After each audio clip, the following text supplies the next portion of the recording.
Kita lanjut bahas Martial Universe episode 10. Peringatan buat sobatku semua, konten ini mengandung full spoiler. Buat yang belum atau mau nonton videonya secara langsung, Bang Sob saranin kalian nonton dulu video aslinya. Jika ada penjelasan yang kurang paham barulah nonton di konten ini. Oke lah, nggak usah cacot banyak bacot, kita langsung masuk aja ke pembahasan. Pada episode sebelumnya di Monumen Dahuang, seorang bernama Teng Lei muncul dan mencari Lindong. Setelah bertemu, mereka pun bertarung. Tidak lama kemudian 4 sekte besar dari dinasti Yan muncul di tempat itu. Wang Yan yang melihat Lindong pun kali ini menjadi emosi dan bertarung dengannya. Namun Lindong berhasil mengalahkan Wang Yan dan tidak lama kemudian Monumen Dahuang pun dibuka.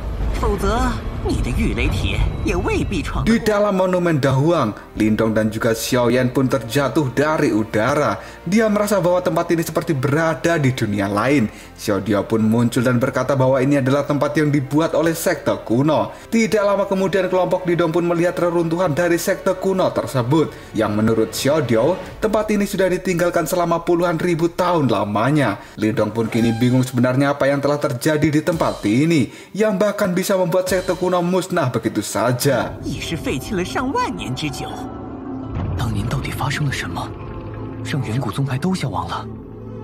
Di saat Lindong akan memeriksa reruntuhan kuno tersebut, banyak orang yang muncul dan berlarian. Ternyata mereka semua sedang dikejar oleh monster penunggu tempat ini. Lindong pun bersama dengan Xiao Yan segera pergi dengan kecepatan penuh karena monster raksasa itu sangat mengerikan dan memangsa apapun yang dia temui. Dari udara Lindong terus mengamati dan Xiao Diao berkata bahwa itu adalah binatang iblis. Tiba-tiba saja binatang itu meluncur ke udara dan membuat Lindong kaget. Kemudian dia terjatuh dari punggung Xiao Yan. Lindong pun terjatuh tepat di atas pasir hisap. Xiao Yan berusaha untuk menyelamatkan Lindong namun dia gagal karena Lindong saat ini sudah ditelan pasir hisap tersebut. Xiao Yan!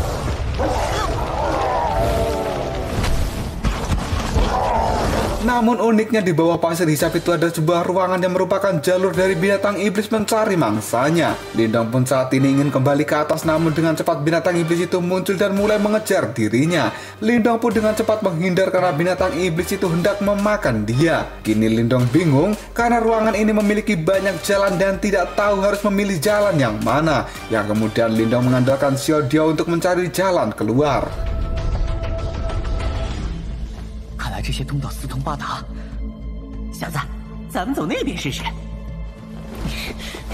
Ketika Lindong berlari, binatang iblis itu muncul kembali dan dia terpaksa mempercepat larinya dan melihat cahaya di depan lubang yang menandakan bahwa itu adalah pintu keluarnya. Namun Lindong dibuat kaget karena di balik pintu keluar tersebut adalah sebuah jurang yang penuh dengan formasi angin yang jahat. Yang menurut Xiao Diao, jika seseorang masuk ke dalam formasi angin ini akan membuat tubuh seseorang tersebut terkoyak hidup-hidup. Namun Lindong tidak memiliki pilihan lain. Dia pun segera merangkul Xiao Diao dan mengaktifkan tubuh guntur miliknya, kemudian terjun ke dalam formasi angin jahat itu sebelum binatang iblis berhasil memakan dirinya.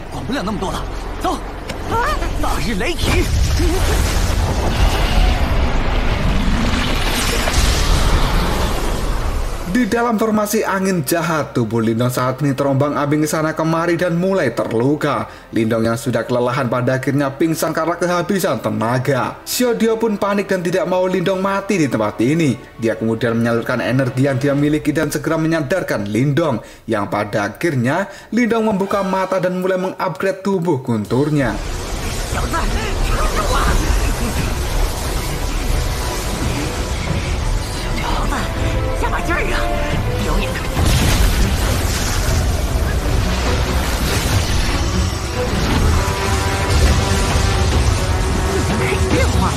Di tempat lain, Guyan dari sekte pedang kuno pun berkeliaran dengan anak buahnya karena mereka sekarang akan menuju ke reruntuhan sekte kuno.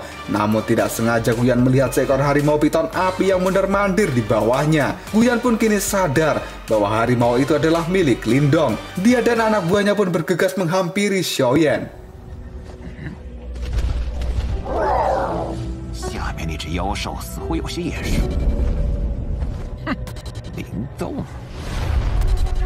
Di dalam formasi angin jahat, Lindong telah berhasil mengupgrade tubuh gunturnya yang ternyata kali ini sudah menjadi tubuh guntur giok. Lindong yang tidak mau berlama-lama di tempat ini pun mengajak Xiaodio segera keluar dengan menerobos formasi angin jahat itu. Setelah berhasil keluar, Xiaodio pun memarahi Lindong karena terlalu ceroboh masuk ke dalam formasi angin jahat itu. Namun Lindong merasa bahwa dia mendapatkan keuntungan dengan formasi angin jahat itu, karena pada akhirnya dia mampu mengupgrade tubuh gunturnya menjadi tubuh guntur giok yang lebih kuat. Dan Lindong berterima kasih pada Xiaodio yang telah membantunya. 你知道这阴风阵有多凶险吗？何况我还在阴风阵中练成了御雷体，幸好有你在才能成功。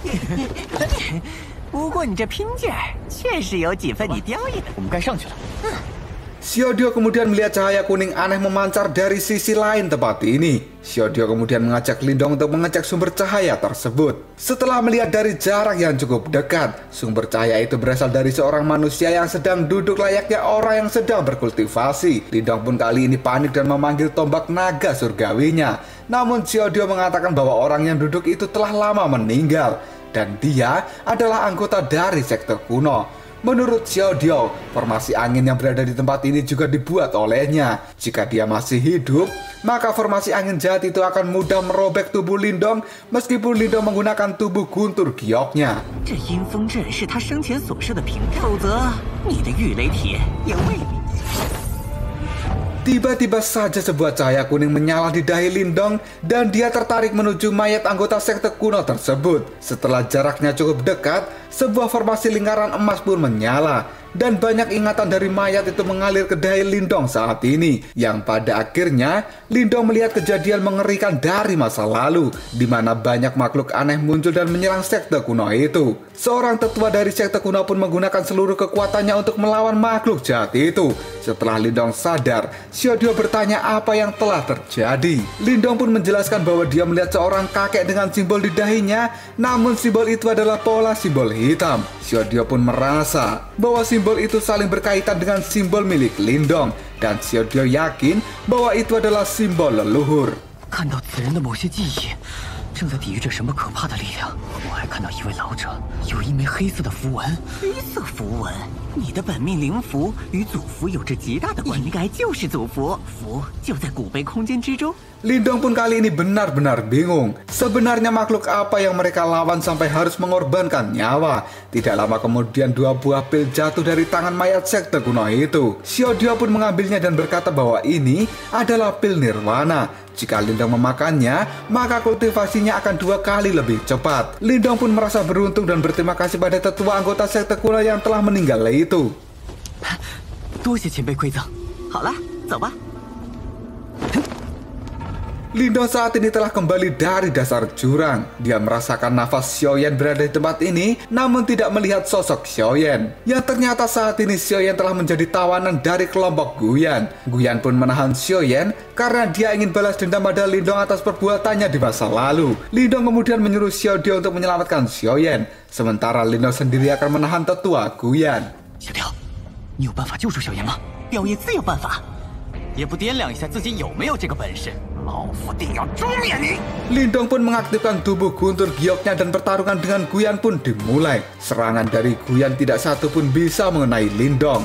Xiaodio kini secara diam-diam menggunakan kekuatan untuk membebaskan Xiaoyan, namun Guyan menyadari hal itu dan langsung menarik tali yang mengikat Xiaoyan. Dia juga mengancam, jika Lindong berani bergerak maka Xiaoyan akan dibunuh saat ini juga. Lindong pun hanya bisa terdiam dan menerima serangan dari Guyan yang membuatnya terlempar. Di saat Guyan akan kembali menyerang Lindong, Xiaoyan pun menggerakkan ekornya dan melilit kaki Guyan lalu menjatuhkannya. Melihat ada sebuah kesempatan, Xiaodio bergegas memutuskan tali yang dipegang oleh Guyan dengan kekuatannya. Dan dengan cepat Lindong pun meluncur lalu meninju wajah Guyan yang membuatnya terlempar.